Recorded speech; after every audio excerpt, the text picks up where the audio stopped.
তুই আবার ভুল করেছিস। তোকে কি আনতে বললাম? তোর কি কোনো কাজে মন নেই? সবসময় তুই ভুল করতে হবে তোকে? একটা কাজও ঠিক মতো করতে পারিস না তুই। আর কত জ্বালাবি বলতো? আর তোকে নিয়ে পারছি না। কি হয়েছে গো, এত চিল্লামিল্লি কিসের? আর বলো না, এই কদিন ধরে এমন কিছু কাজ করছে মানে মাথা গরম হয়ে যাচ্ছে। কেন, কি হয়েছে? ব্যাপারটা তুমি বুঝতে পারলাম না। আমি কালকে সোনাকে বললাম খুব গরম লেগেছে, একটা শসা কেটে নিয়ে আয়, দুজন মিলে খাবো। ও কি কেটে নিয়ে এসছে জানো? কি? এ না,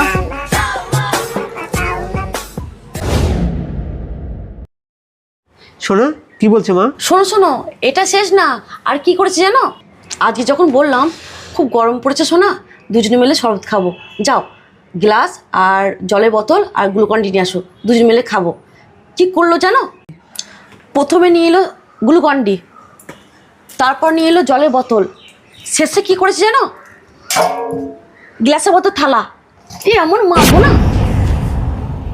দাঁড়া দাঁড়া, থামো থামো, দেখছি দেখছি, থামো। কার না মাথা গরম হয় তুমি বলো তো? তোমরা দুজন ওপরে আসো, কিছু কথা আছে।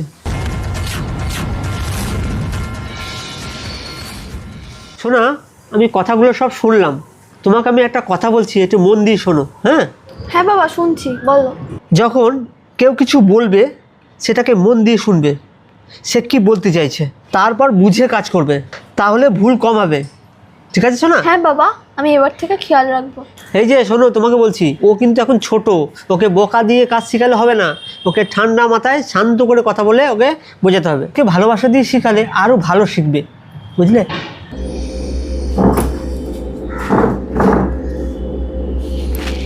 মা, আমার আর কোনোদিন ভুল হবে না।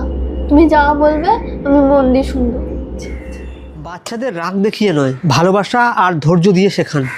কারণ একটা কঠিন কথা একটা ছোট্ট মনকে অনেক কষ্ট দিতে পারে। সন্তানকে বকা নয়, বুঝিয়ে বলুন। ভিডিওটি যদি ভালো লেগে থাকে আপনাদের প্রিয় মানুষের কাছে ভিডিওটি শেয়ার করে দেবেন। নমস্কার।